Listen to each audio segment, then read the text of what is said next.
Uh, the Bible says Yahweh is jealous. Have you ever thought about that? What does it mean?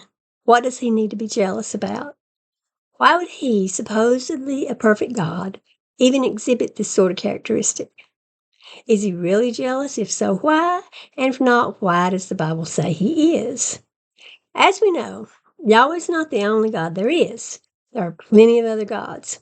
There were even gods before Yahweh came along. There were gods before Yahweh's father, El Elyon, arrived on the scene. There were also gods who rose from the dead before Jesus did. Many people believe in the new gods, Yahweh and Jesus, but not the old. Of course, even the new gods are old now. But why would the new gods be real if the old gods aren't? If the old gods were fake, why wouldn't a true God have made himself known immediately to stop the belief in the old fake gods? Yahweh seems really intent on making sure nobody is worshipped except him. He's super jealous regarding the other gods.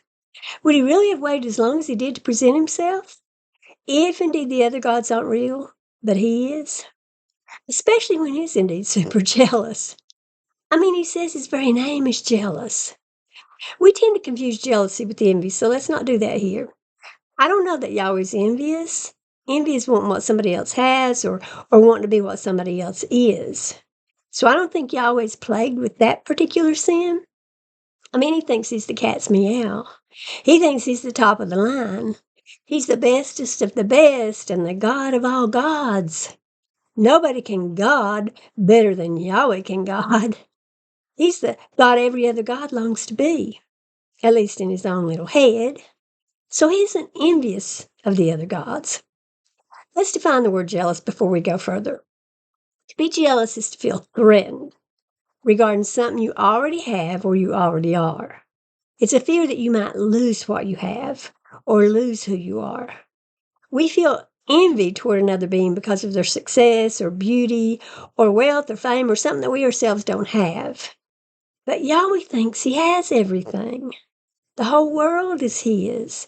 Every beast of the forest is his, and he owns the cattle on 1,000 hills. And yes, he's the best of the best, the big kahuna. And everybody has to agree, or he gets super angry and throws a conniption fit. So when anybody doesn't agree that he's the best, if anybody puts other gods before him or doesn't love him with their whole heart, soul, mind, and strength, he naturally doesn't like it because he feels threatened. His position is in jeopardy. Yahweh wants it all, and he wants it now. Think about the fact that Yahweh isn't only against the other gods. He's also against witches, warlocks, wizards, magicians, necromancers, and fortune tellers. Why do you think that is? Well, again, it's not because he's envious, since he thinks he's much better at doing magic than anyone else is. He envies no one. It obviously isn't because the work these gods or humans do is unnatural. I know Christians like to claim Yahweh hates anything that isn't natural, and except the natural man, of course. That natural being he hates. I mean, normally he likes natural stuff, but not the natural man. He approves only of the spiritual man. But Yahweh endorses all sorts of unnatural events. He thrives on magic.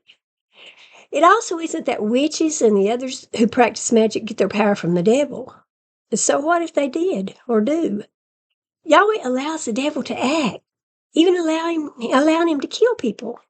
Today, Christians constantly claim that any evil act humans do is the devil himself doing it. Well, so what if the devil uses humans to do the evil Yahweh allows and even wants him to do? Yahweh himself uses humans to do evil.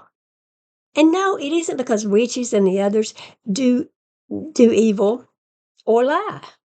Again, Yahweh uses humans to do evil and to lie.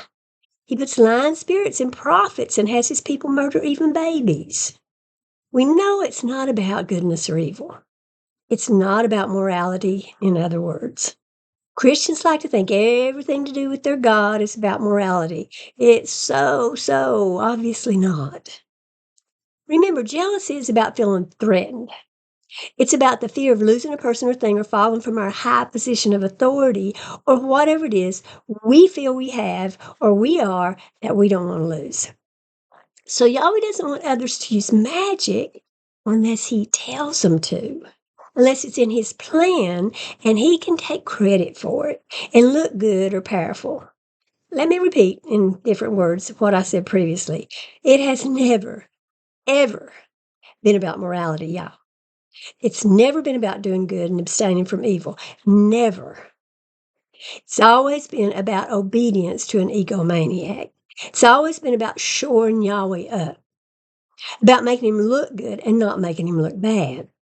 He was forevermore worried about looking bad in the Old Testament or having his name blasphemed, even among people he cared nothing for.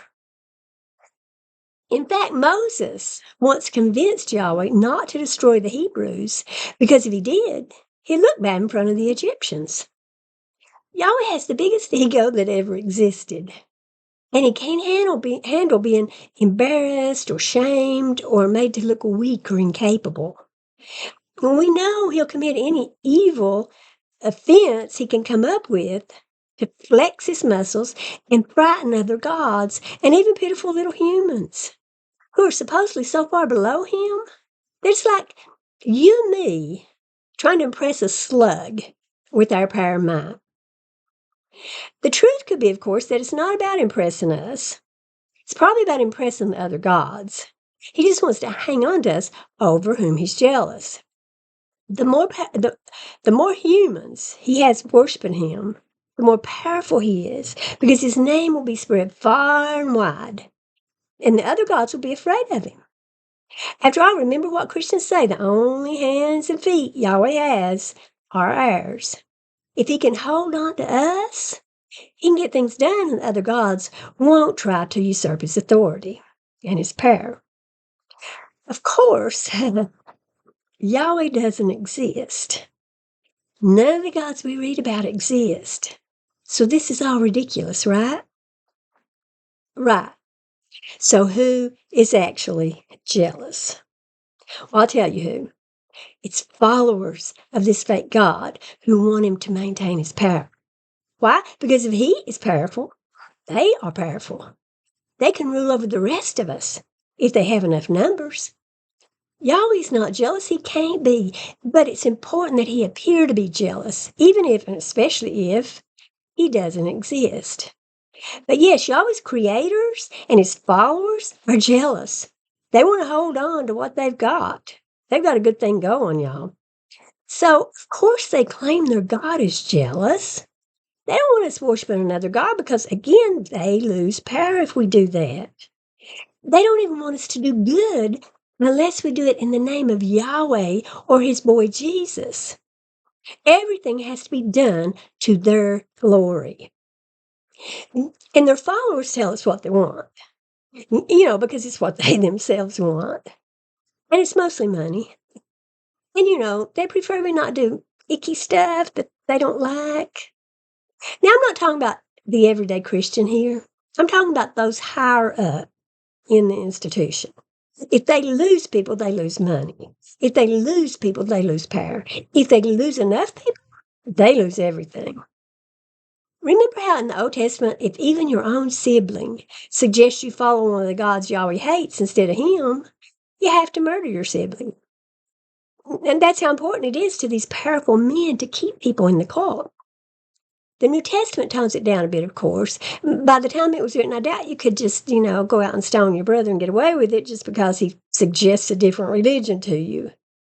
Even the New Testament says to shun or withdraw from your brother or anyone else who leaves the church or walks disorderly. It even says that if a person doesn't obey a letter Paul sent, that person is to be withdrawn from so he'll be ashamed. See, shame is supposed to draw him back. You see, it's not some God called Yahweh who is jealous. It's not some God called Yahweh who wants us to put him above all the other gods. It's his people.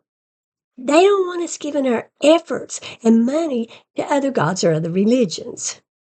If Yahweh's henchmen can make us think that their God is jealous over us and he wants us and everything we have, or, he'll burn us, then they have us and everything we have.